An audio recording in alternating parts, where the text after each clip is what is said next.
तो अब हम सुनाते हैं। कल जो हमने सुनाया था कि कल जो है माँ ने जितनी सेना थी महिषासुर की, तो कल तो माँ ने महिषासुर की सेनाओं का संहार किया था। सारी सेना उन्होंने उनकी मार दी थी। और कहते हैं ब्लड से धरती ऐसे ही लथपथ थी कि जो कहीं चलने फिरने के लिए भी जगह नहीं था। इतने असुर मारे थे कल माँ ने। आज लेकिन अब राजा सूरत पूछते हैं, ऋषि से पूछते हैं, मेधा ऋषि से पूछते हैं कि मेधा ऋषि अब आगे ये बताओ कि ये महिषासुर मारा कैसे जाएगा, किस तरह से मारा जाएगा ये। तो यहाँ वैसे ये एक कथा मार्कंडेय जी ने सुनाई है, लेकिन यहाँ मेधा ऋषि राजा सूरत को बता रहे हैं। तो आज जो है मैं बताती, तो कहते हैं जितने उसकी सेना मरने के बाद में महिषासुर एकदम घबरा गया था। उसको इतना टेंशन हुआ, इतनी गुस्सा उसको हो गई थी, इतनी गुस्सा कि बहुत ही चुके।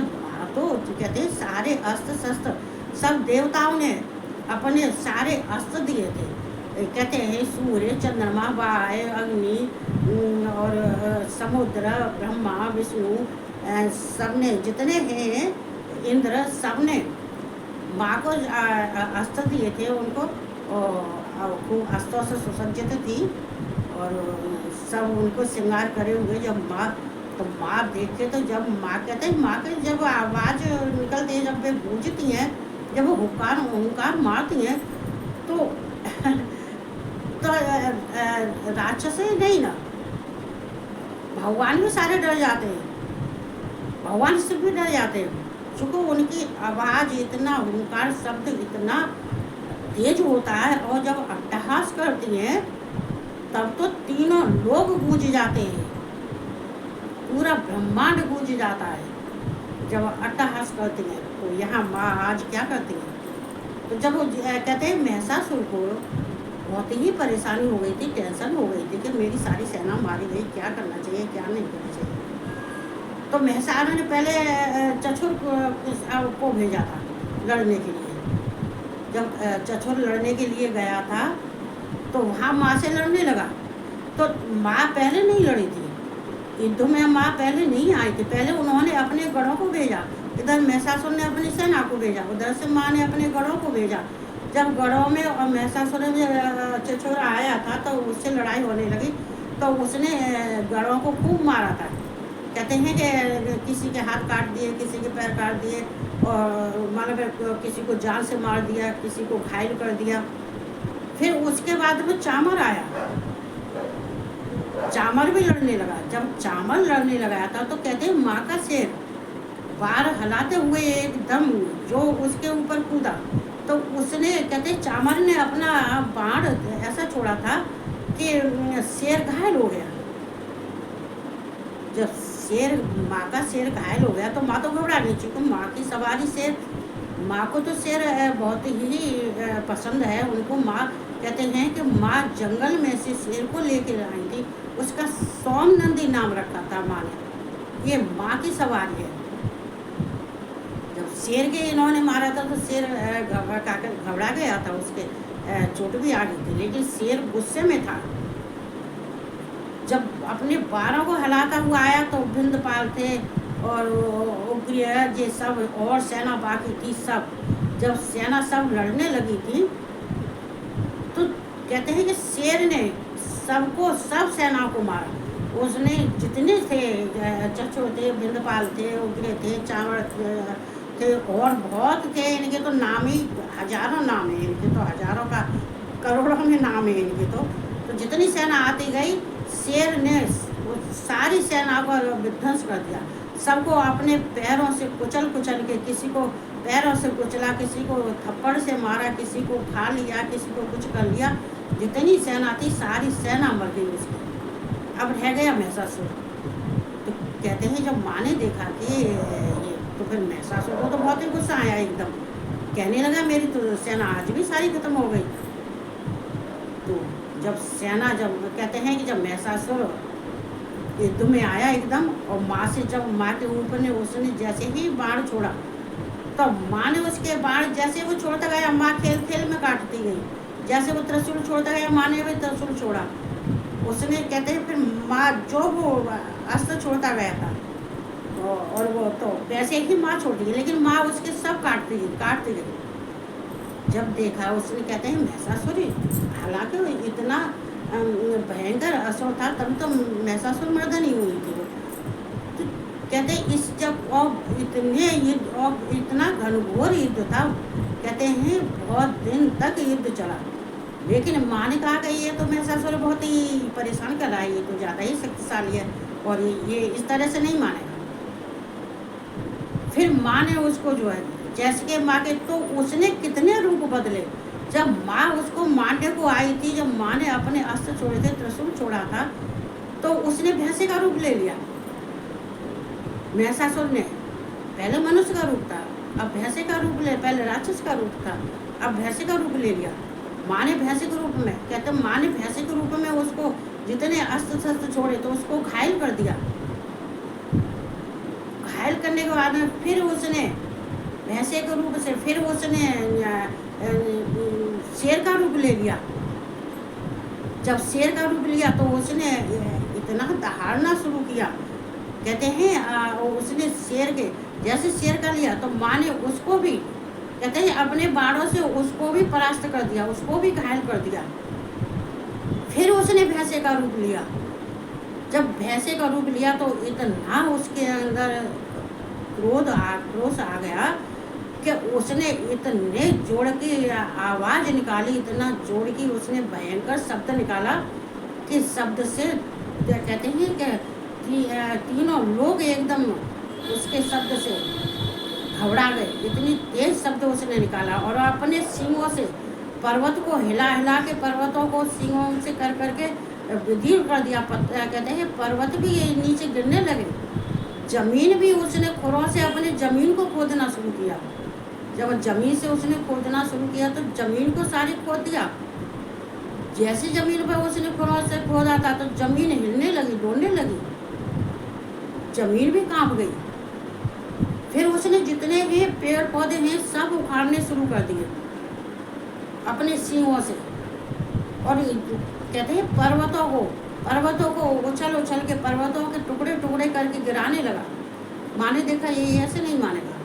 माँ ने फिर अपने अस्त्र छोड़े। देखो माँ कभी, ये माँ क्यों प्रकट हुई थी? ये माँ इसलिए प्रकट हुई थी कि ये जितने असुर हैं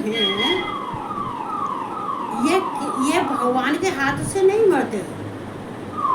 ये माँ दुर्गा, माँ भवानी एक काली का रूप लेती है, माँ दुर्गा का रूप लेती है, और ये ही इन असुरों को मारती हैं। भगवान असुरों को नहीं मार पाते। तो ये किसने? तो कहते हैं माँ दुर्गा।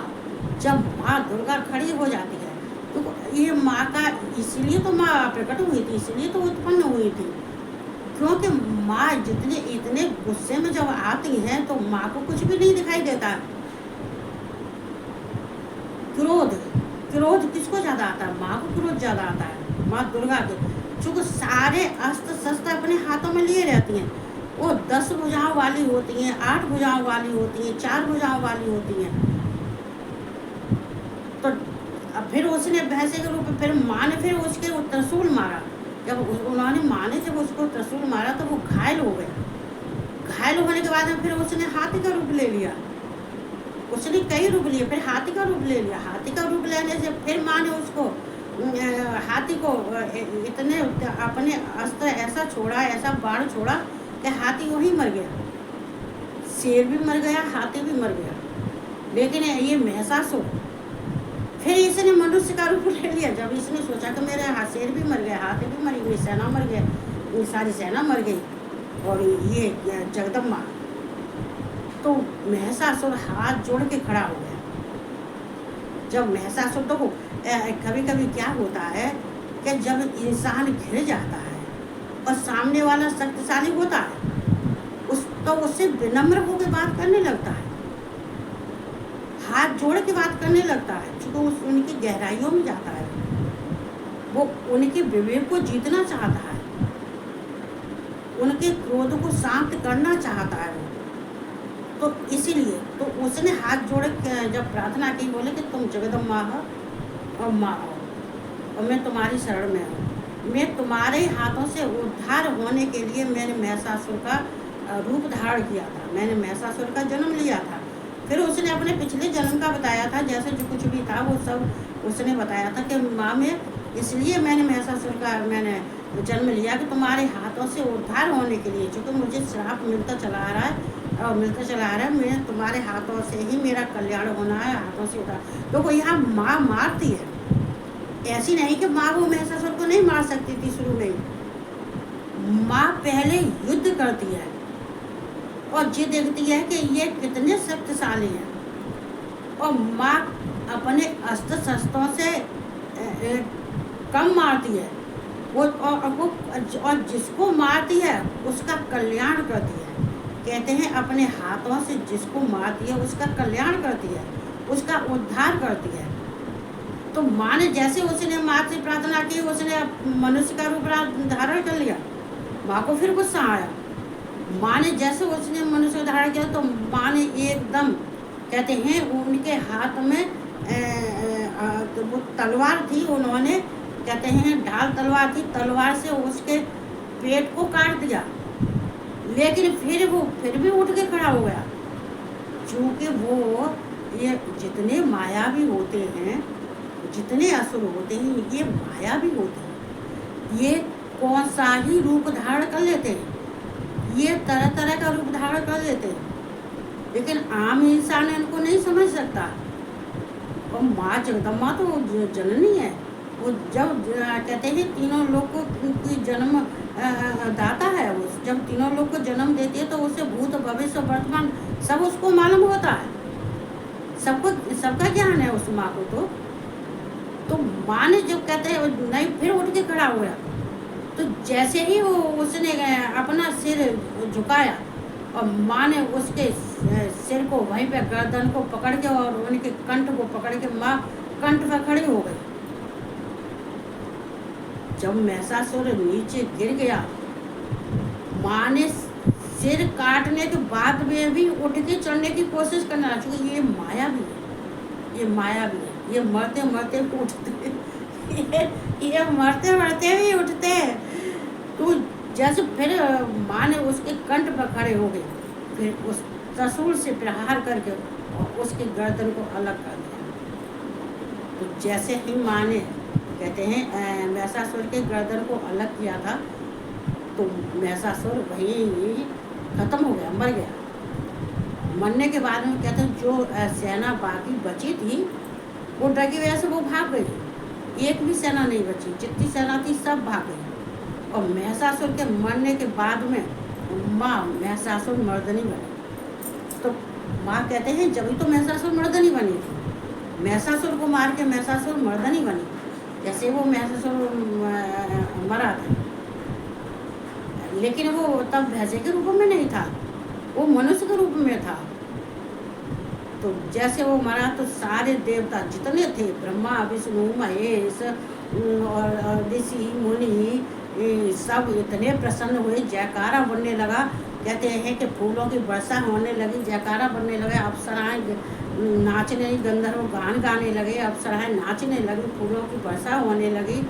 और कहते हैं कि इतना माँ का जयकारा, सब जितने थे, जितने देवता थे, ब्रह्मा विष्णु महेश शिव जितने रुद्र जितने थे, सब जयकारा इतनी तेज। और माँ को बहुत बहुत धन्यवाद दिया। और फिर माँ ने कहा, तब देवताओं ने कहा कि तुमने हमारा, हे मेरी माँ जगदम्बा माता, हम तुमको प्रणाम करते हैं।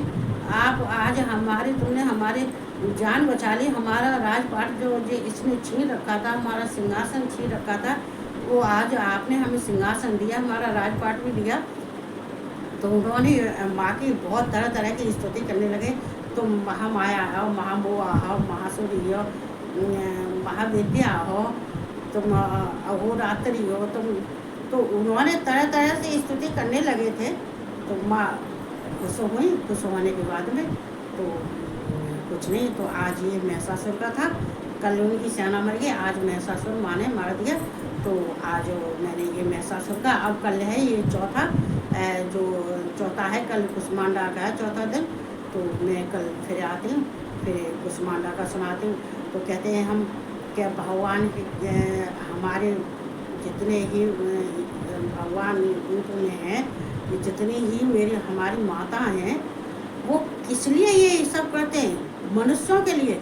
माँ के हाथों में पास था, गदा, त्रिशूल, शंख, चक्र, ढाल, तलवार, पास। ये पास आ जाता नहीं है तो वैसे सबका ही जी धड़कना चाहिए कि ये पास किसका? ये भोलेनाथ का पास। ये भोलेनाथ इस पास में बांधते हैं। तो माया किसकी है? माँ की। तो माँ की माया, ये माँ की माया कहते हैं जगत को भ्रमित करती है, जगत को मोह में डालती है। मोह माया कहते नहीं है कि इसका नाम एक मोह माया भी है। तो हमें भगवान के 9 दिन चल रहे हैं, तो माँ देवी की प्रार्थना करनी चाहिए, अपने घर का कल्याण करना चाहिए, अपने पितरों का करना चाहिए। और पितरों का तो 9 दुर्गों में बहुत ही अच्छा होता है। कहते हैं कुलदेवी, हमारे यहाँ जितनी संसार में जितनी भी कुलदेवी हैं, तो जब तक तुम कुलदेवी की पूजा नहीं करोगे तो माँ किसी की पूजा नहीं लेगी। माँ पूजा ले लेगी, स्वीकार कर लेगी, चूँकि अपने बच्चों का दिया हुआ माँ खाती है, ऐसी बात नहीं है ना, भोग लगाती है, उसको मंजूर भी करती है। लेकिन जब कुलदेवी टूट जाती हैं तो फिर माँ खुश नहीं होती, माँ फिर तुम्हारा उद्धार नहीं कर पाती है। पहले अपने घर की कुलदेवी, ये कुलदेवी वैसे देखी जाए ये काली ही पूरे संसार की कुलदेवी है। पूरे संसार की कुलदेवी काली है। अगर तुम्हारे घर की कोई कुलदेवी है, कोई गांव की कुलदेवी होती है, कोई घर की कुलदेवी होती है, लेकिन हमारे क्षेत्र की कुलदेवी, जो क्षेत्र की कुलदेवी होती है, उसका हमें पूजन करना चाहिए। उसका हमें कहते हैं लौंग हम चढ़ाते हैं, तो लौंग माँ के चढ़ाने बाद तो कुलदेवी की भी लौंग चढ़ाते हैं। क्योंकि कुलदेवी की लौंग चढ़ाते हैं तो हमारी माँ स्वीकार कर लेती है। तो यहाँ पे माँ की महिमा है। तो मैं 9 दिन माँ के महात्मा को सुनाऊंगी जो है। और भगवान शिव के तो जो है आजकल सब भगवान शिव बैठे हैं अपने आराम से देख रहे हैं, शिवा नहीं है तो मेरे पास में कहीं जाते नहीं हो, उनका कहीं कोई ठिकाना नहीं है, उनका ठिकाना नहीं है तो मेरा भी ठिकाना नहीं, मेरा भी कोई ठिकाना नहीं है, उनका भी ठिकाना, हम दोनों का कहीं ठिकाना नहीं है, हम दोनों साथ साथ रहते हैं। तो भगवान की शरण चलनी चाहिए, माता रानी की शरण चाहिए। 9 दिन है, व्रत रखो, पूजा करो, व्रत नहीं रखे तो आप पूजा करो, उनके ध्यान करो, स्तुति करो, वंदना करो। तो यही कहते हुए मैं अपने वाणी को विराम दे रही हूँ। और आज कुछ भी ज़्यादा ही एक्स्ट्रा होती चली जा रही है, चूँकि मैं अभी फरार करके आई हूँ तो ज़्यादा ही कुछ खा लिया। टिक्की बनाई मैंने आलू की, वो खाई। तो मैं कहते हैं तो माँ की स्तुति करते हैं, और माँ की स्तुति करने के बाद में मैं सबको राधे राधे जय माता की कहती हूँ और गुड नाइट कहते हैं। ओम दुर्गाय नमः। ओम ऐं क्लीं चामुण्डै च माँ चंद्रघंटा देवी नमः। ओम ऐं क्लीं चामुण्डै च माँ चंद्रघंटा देवी नमः। ओम ऐं क्लीं चामुण्डै च ओम माँ चामुंडा देवी नमः। सब राधे राधे जय माता की, और सबको गुड नाइट।